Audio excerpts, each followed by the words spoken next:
I want to thank Felicia and everybody at HAYVN who invited me here and then has helped me get this put together for today.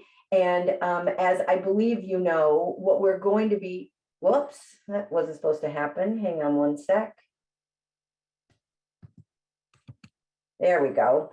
What we're going to be talking about today is how you can create what I call a road show that will allow you to go out and speak, and through that, gain you paying clients.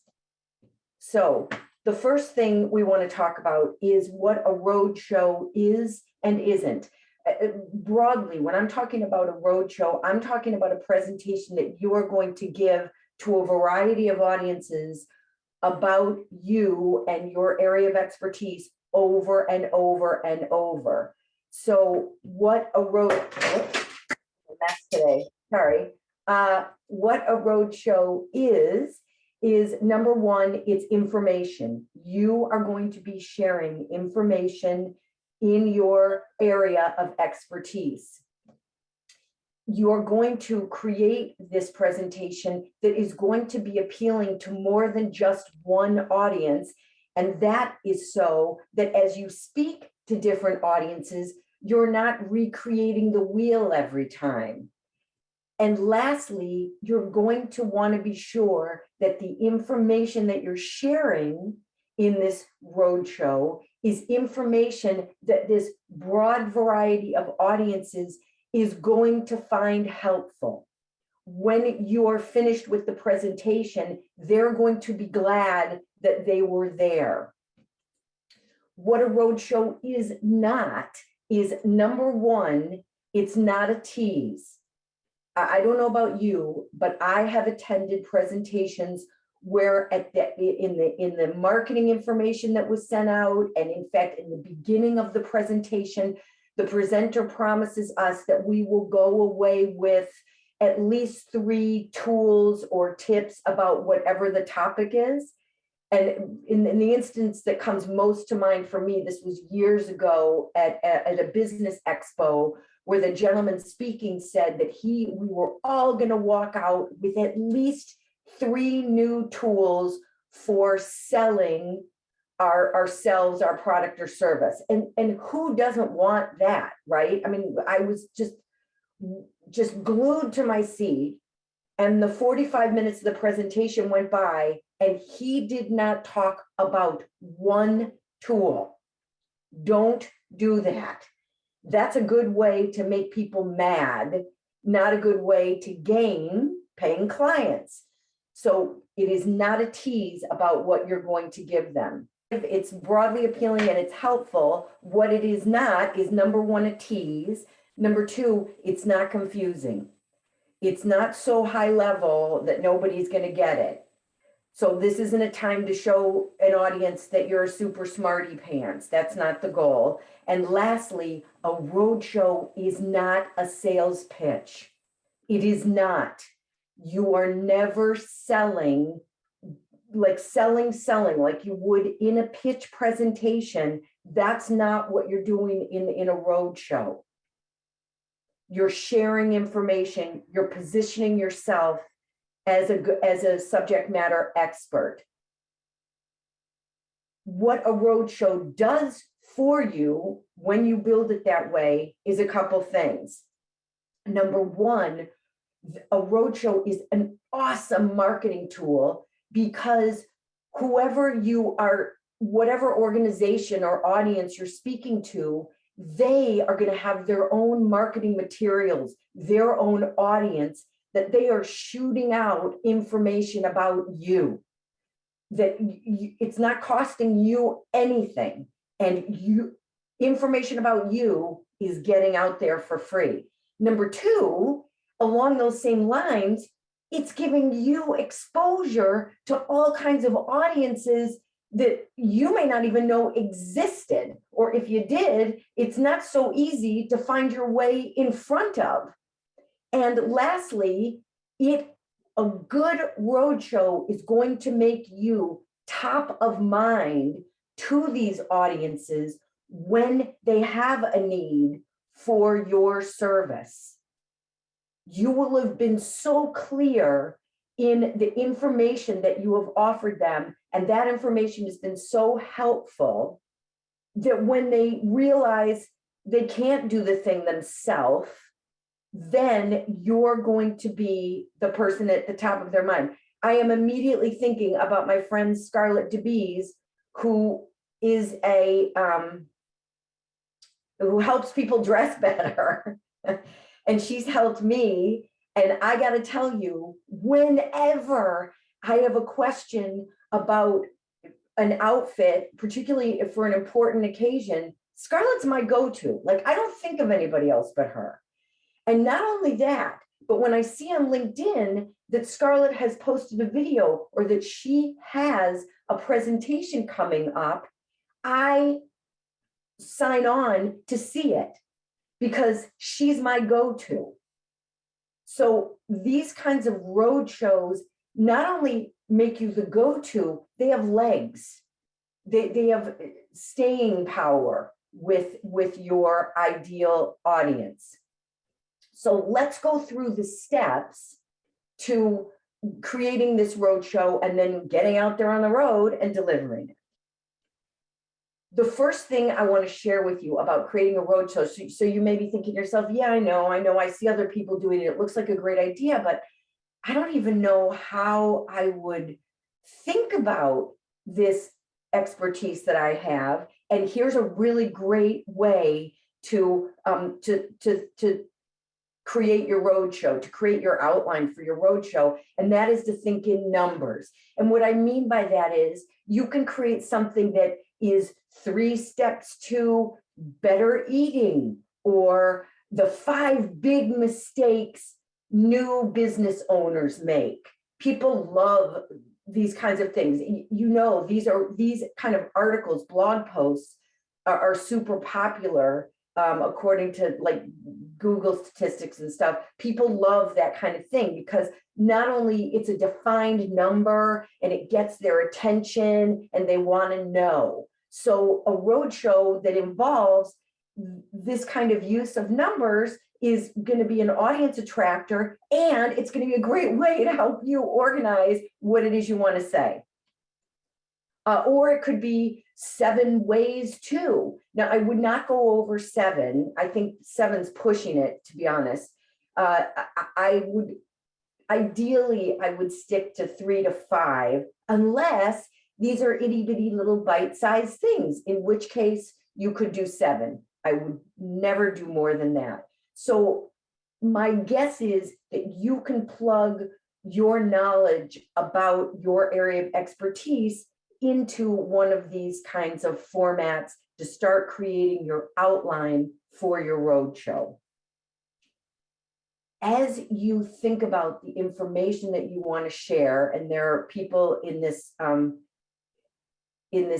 webinar today that know me well, and they know that this is one of my bespeakisms, and that is you should be turning your focus 180 degrees. And what I mean by that is, as you think about the information you want to share, please sit yourself in your audience's seat. Think of yourself as one of them and say to yourself, okay, I'm, in this case with you all today, I'm a business owner. What is it that I need to know in order to create and get out there and successfully deliver a road show? This is specific to you all, but this presentation is broad enough that I could take it to a different kind of audience. Same with you. I want you to sit yourself in your audience's seat and think about, okay, what do they want to know?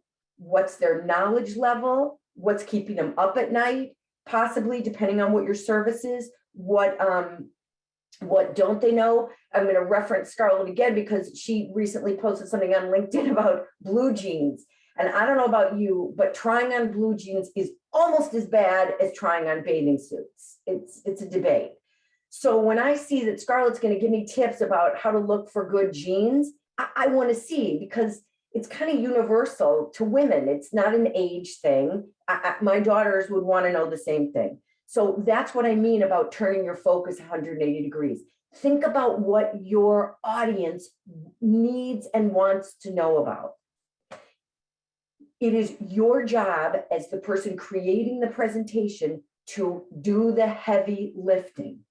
And by that, I mean, you could give your audience all kinds of great information, but if it doesn't have some kind of organization to it, it's like the kitchen sink approach or the spaghetti on the wall approach. That is no bueno, because it's not their job. Listening is hard enough. Listening on a remote platform like Zoom is even harder. So you want to make it as easy for them as possible. And one way you do that is by giving your presentation structure. I'll give you 3 different examples. So if what you are talking about is something that is a step-by-step approach, let's say it's you're a financial advisor and your presentation is going to be 3 steps to better financial health. My guess is that you want to do first things first, and then the second thing, and then the third thing, etc. So you want to build your presentation that way. If you are somebody who has a topic that really requires us to know some basic things before we can then know other things, that is a more layered approach. I have a friend, Kristen Robinson, who is in the webinar today, and she teaches people in the travel and tour industry how to build commentary that connects the people to the location and also connects them to themselves in a way that they may be able to allow themselves to think differently about things. And for Kristen, this is a complicated, can be a complicated thing to teach. So Kristen would have to give us some foundation first before she then explains other things to us. And the last kind of structure is looser. Let's say there are 5 things I want to share with you. There are 5 great ways that you can start eating healthier in 2022. But the things don't necessarily have an order to them, nor do you need to know more about one thing before I just start telling you about these 5 ways. Then I can put them in any order I want, but what I want to be sure I do is I don't want to mess and mix them up. I want to give them their own distinct time and topic, so that as the audience, your audience can then easily remember them that way. The other mistake that I don't want you to make is to think that the way to position yourself as a subject matter expert is by throwing around a ton of jargon words and acronyms and initialisms.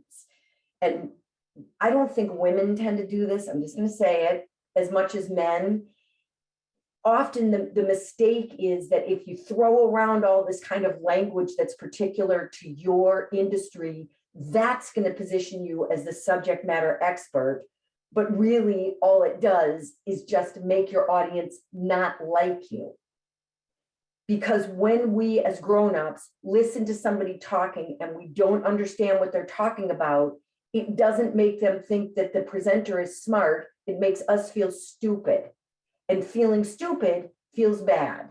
And when I feel stupid and I feel bad, I'm thinking, well, how did that happen? And then I realize it's because I'm listening to a presenter who's using words that I don't understand. That makes me not like the presenter. Conversely, if particularly those of you, I always think about the financial industry because the whole math side of my brain barely functions. It just like hobbles along behind the creative side of my brain. So when someone can explain something financial to me in a way that I can understand, I love that person. I am indebted to that person forever. That's what you want to do as a subject matter expert. As I say, if an 8-year-old or an 88-year-old can understand your presentation, you're doing it right. No jargon words, acronyms, or initialisms. At the end of your roadshow, you want to make your audience an offer of some kind. Don't make it complicated, make it one thing, but that's when it's not selling, it's an offer. It's an invitation to engage with you on it's best case is on a shallow end of the pool kind of thing, right? If they want to get in the deep end, they're going to let you know. But an offer that's in the shallow end is awesome and appreciated. So now let's talk about you built this presentation. What's the next thing you do to prepare to go out and give it? Once you've built the presentation, you're not ready to go give it. You must practice it, and you must practice it out loud. And if you're using PowerPoint slides, you should put your PowerPoint deck into slideshow mode and click and talk and click and talk. I built this presentation and I practiced it out loud more than once. And here's why. Because the first time you put a slide deck into slideshow mode and you start talking through it, it's not even a practice. It's what I call a stumble through.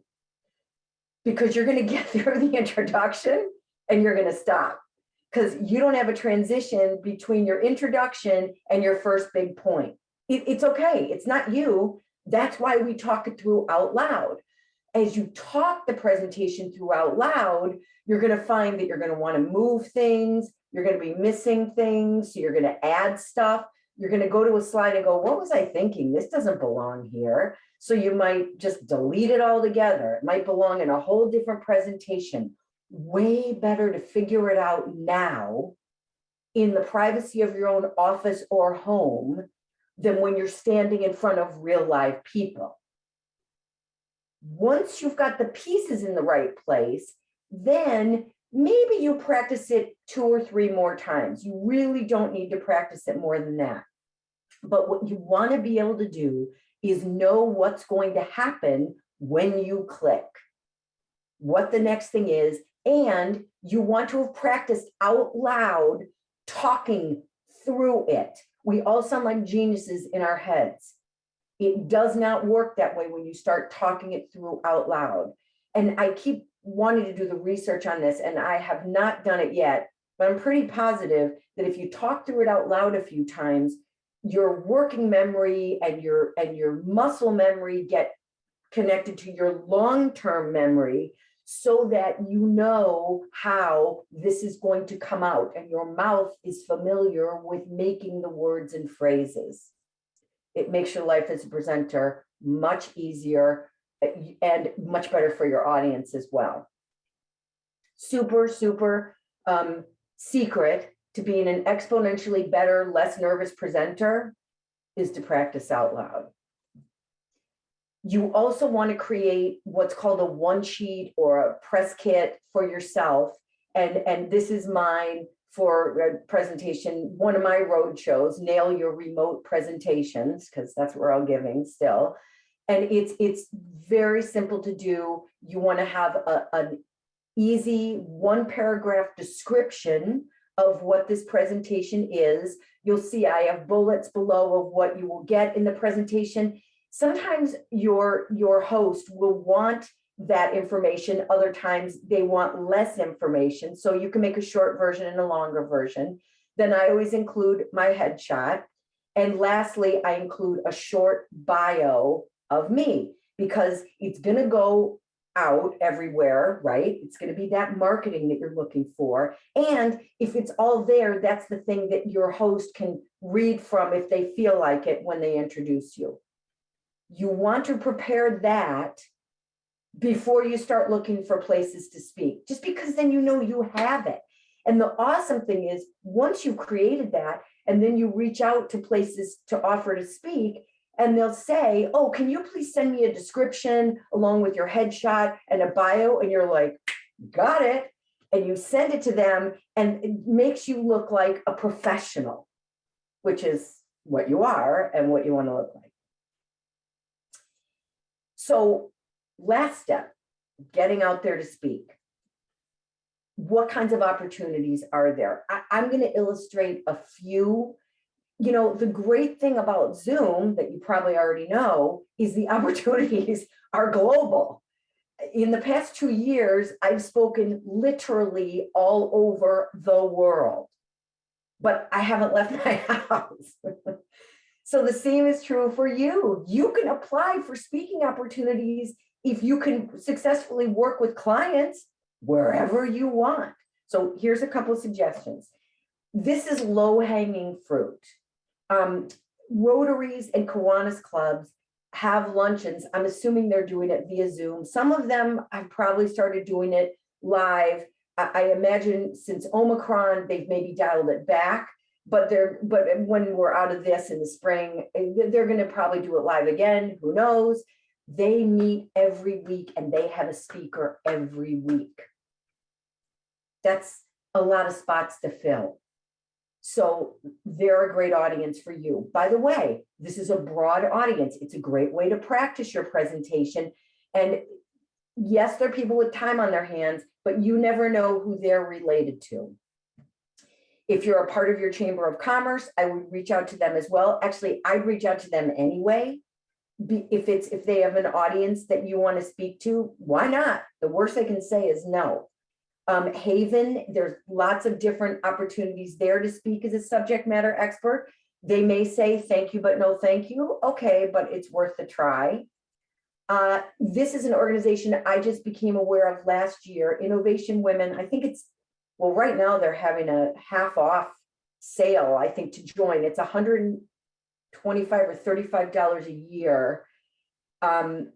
Without the discount, that's the flat fee for a year. And this woman, Bobby Carlton, is a girl genius. And she sends you an email every Friday with speaking opportunities.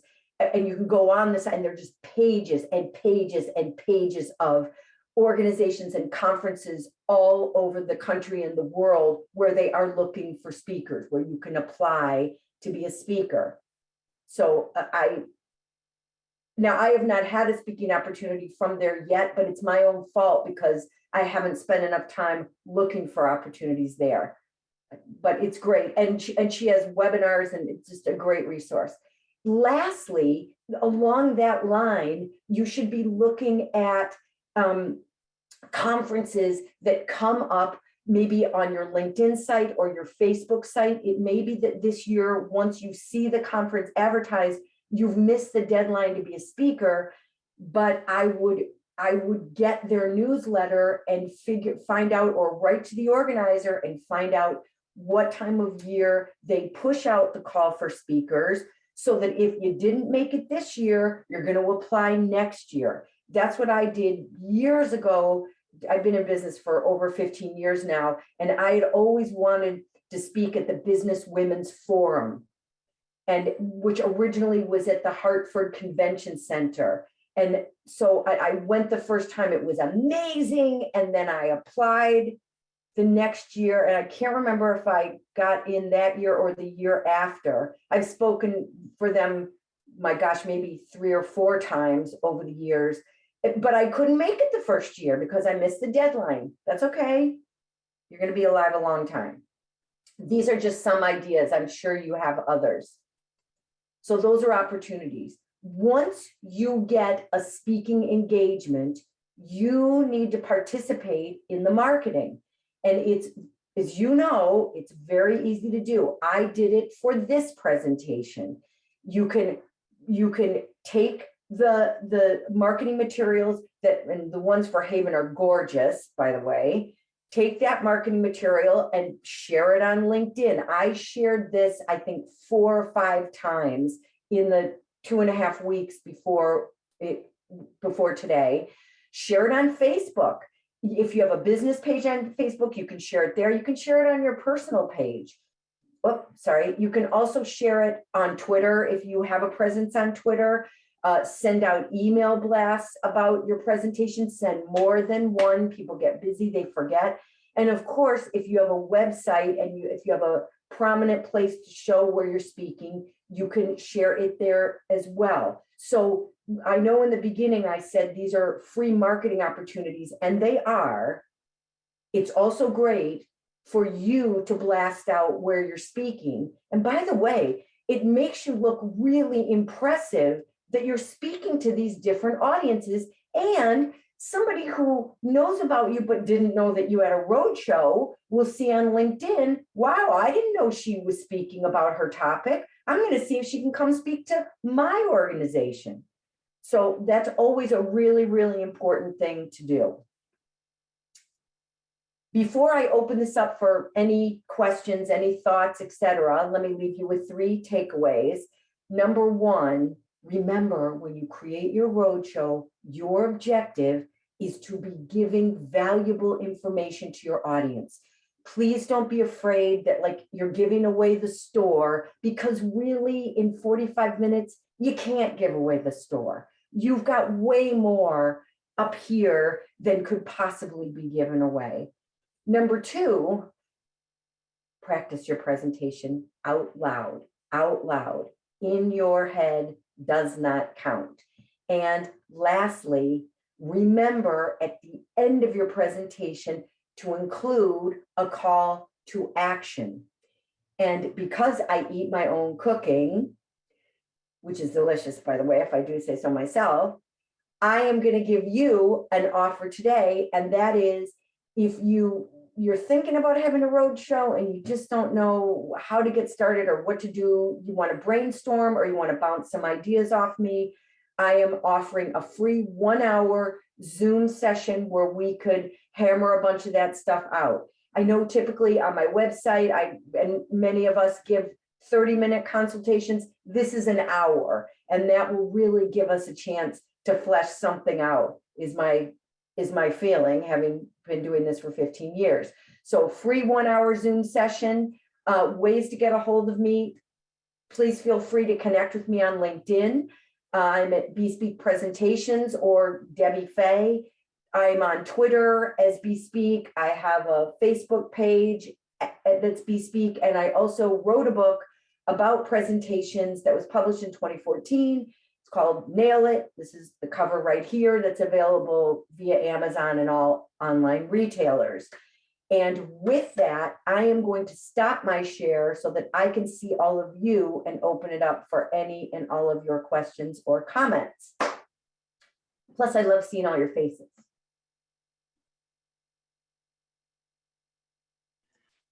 Debbie, okay. This is Stacia Morris. I am a financial advisor, Debbie. So I'm glad you like them. You like us. I've seen you before. Did you ever talk to the FANG Financial Network Group? Yes, I speak to them usually every year. Yeah. Okay. I've seen you before as part of that. I want to tell you, thank you very much for bringing all this together, netting it together. And one thing I want to say, I actually have been on a roadshow for Pace University and University of West Indies. So 4 times last year, Pace, 8 times University of the West Indies. They love me, love my shows. I talk about financial wellness, particularly for women and in minority populations. So thank you very much. You brought this all together. I need to go do my 1-pager. It's on my list. Good. I'm glad. Well, good for you. Good for you, Stacy. I see it works, right? It works. Yes. Great. Scarlett, I think you wanted to say something? Yeah, no, well, first of all, thank you for the shout out. That was really nice. Thank you.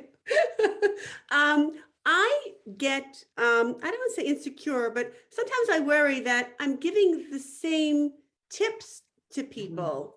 And so it makes me feel like I'm not giving enough, yet many people keep tuning in for the very same tips. So I guess I need like a little, like, is it okay? You know? Yes. So here's what I always say is when we think about Nike, all of us know what Nike's tagline is, right? And by the way, I stole this from, oh my gosh, I can see his face. I can't remember his name right now. A great marketing guy in Boston, who's a friend of Belinda Wasser's. Oh, Mike, oh God, the Blue Penguin guy. Yes, Blue Penguin is the name of his company. So that's great because people will know how to find him. My Blue cat. Penguin, and he has this great shtick that he does about Nike, and that their tagline is "Just do it." Nike doesn't change it around to go, "Today's the day. What are you waiting for? The time is now." No, it's just do it. For me, as I said today, one of my bespeakisms is turn your focus 180 degrees. Kristen knows I'm known for to a point where I'm not even, it's like embarrassing and uncomfortable making a little bit. I'm known for the rule of threes. I love the rule of threes. And so a lot of people know me for that. It's repeated, yes, but they're only hearing you, Scarlett, even if they attend all of your webinars. Maybe they can't probably, so they hear it 5 times. That's good. Maybe they'll remember it. And that's part of your brand. So I think that's totally okay. Repetition is the bedrock of memory. Okay, thank you. Thank you. Yep. Thank you. Other questions, comments, ideas? So I have a question for you, Deb. Great to see you. Great presentation. You too. The use of photos and video. I noticed that your presentation was very without them. So talk a little bit about that. I love photos, particularly if what you do lends itself to that. So for years, I've worked with the US Fund for UNICEF and have built some really high stakes presentations for their CFO for funding or board approval. Not so much for board approval, by the way. We don't use photos because we were talking about a new funding vehicle. So the photos wouldn't make sense for the board. The board's already committed to the children of the world. However, when we build a presentation to get funding, to get donations from a potential donor, that presentation is all photos. There are about 30 words on in the entire presentation, and it's photo after photo of the world's children.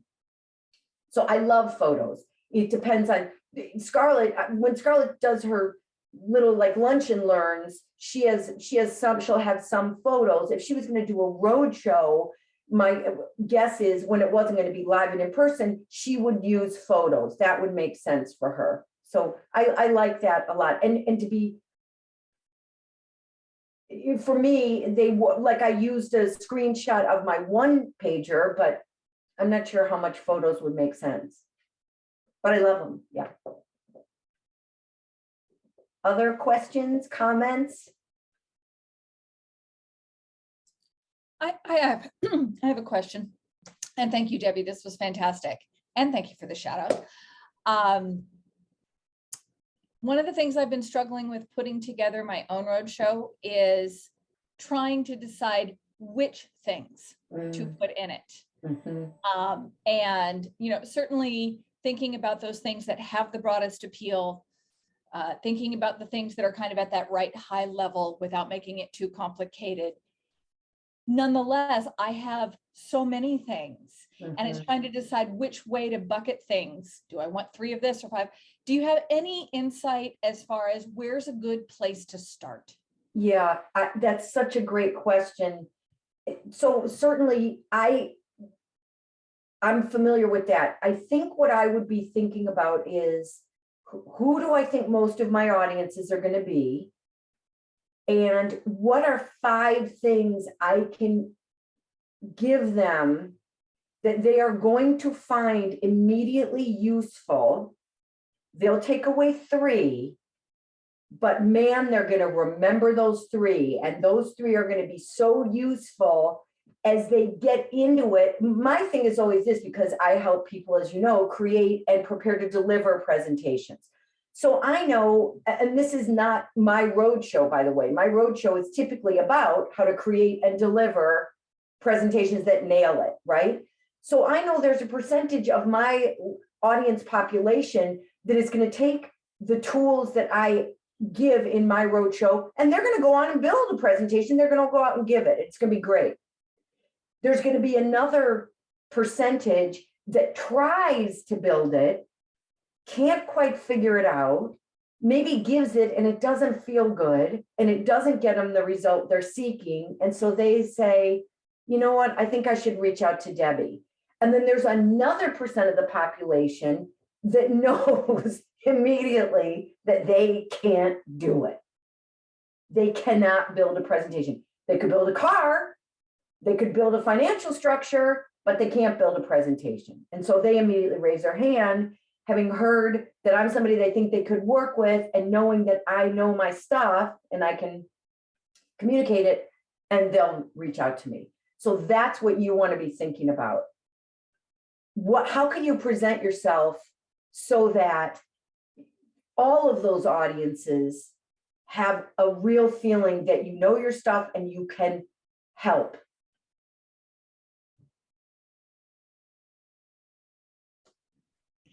Okay.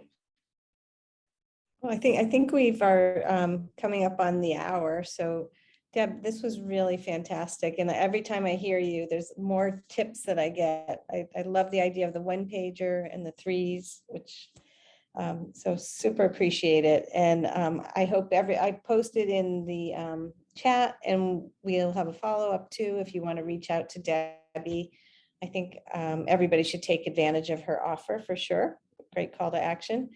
So thank you all for joining. And we are here at HAYVN. And like I said, I posted up other events that we have. We have a very nice calming events for end of January, just mindfulness and meditation with Maria Allen. So welcome to join that. And thank you all for coming. Great. Thanks so much for having me, Felicia. For any of you who've not been to HAYVN, you got to go. It's gorgeous. Bye, guys.